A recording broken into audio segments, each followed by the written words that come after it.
Pacific line back in 1923. It ran until the line abandoned passenger service in 1935. Shortly after that, it went out to Ohio.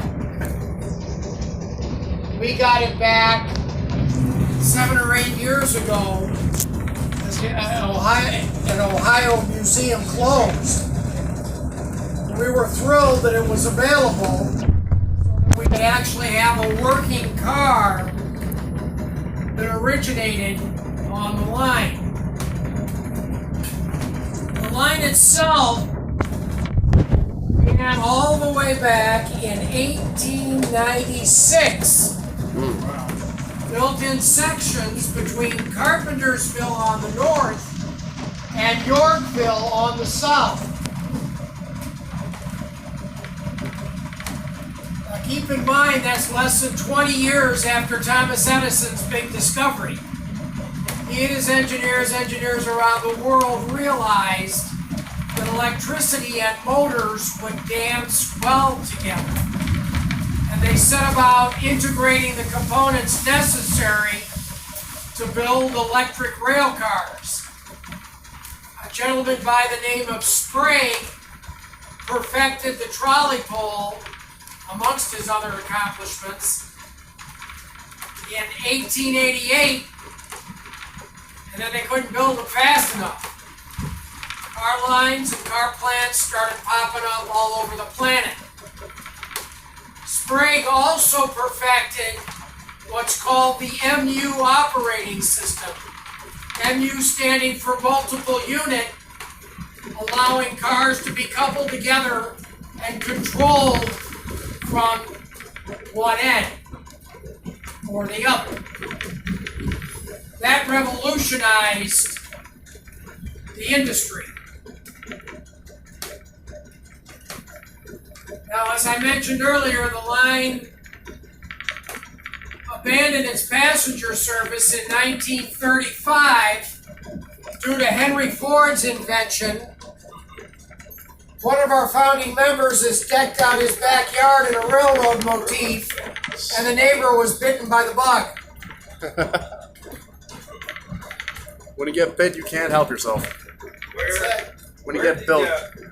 This line across the bridge between here and the other side. It moved over to the other side of 31, which is north of our Across there, right there.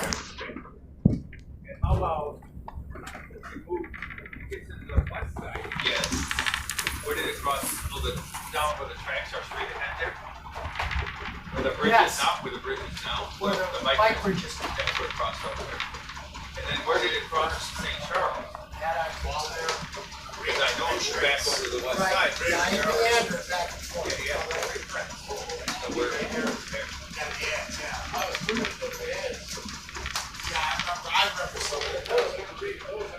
Now, people have often asked, as the river being high from all the rain, has it ever reached the level of the tracks? And we can tell them no, in that even though this was built all the way back in 1896, railroads had been around for 60 years at that point, the Brits having invented the steam engine in the 1830s.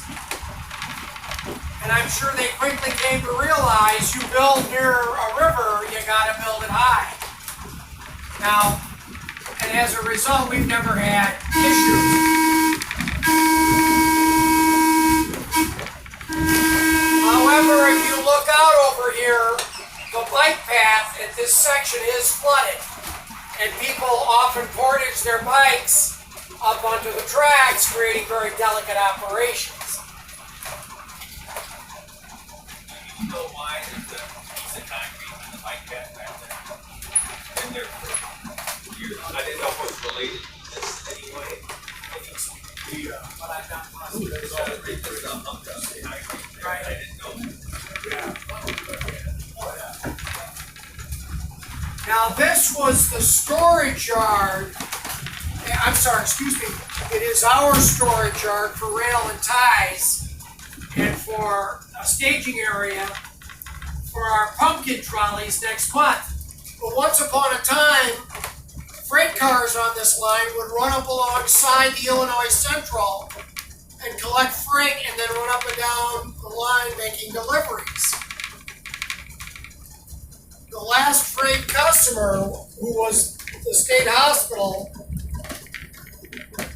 ended their connection to the line by getting gold deliveries. In 1971, the newly formed Environmental Protection Agency told the hospital, "You're done burning coal." And at that point, the owner of the railroad told the 5-year-old museum, "You gotta buy it or I'm tearing it up." So they did, and here we are today. We're now entering our 20-year-old extension along Sauk Green by the museum to bring the line out into the Black Hawk Forest Preserve, where we advertise, come take a trolley ride and bring a picnic lunch.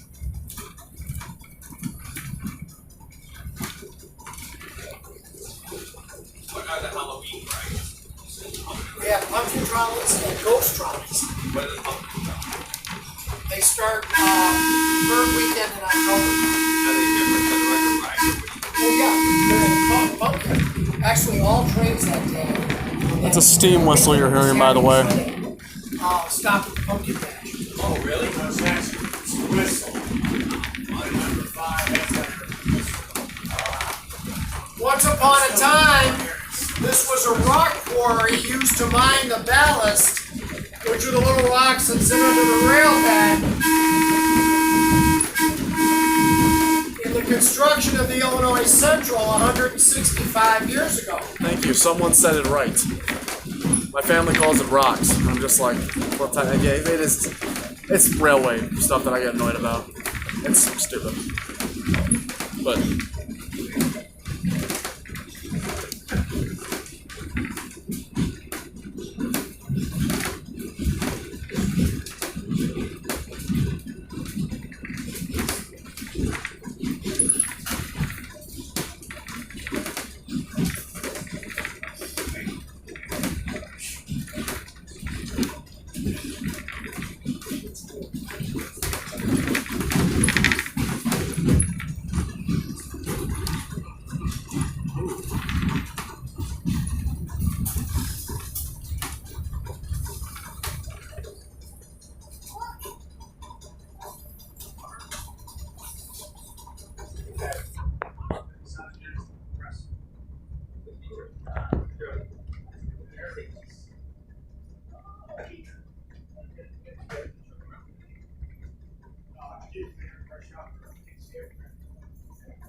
I walk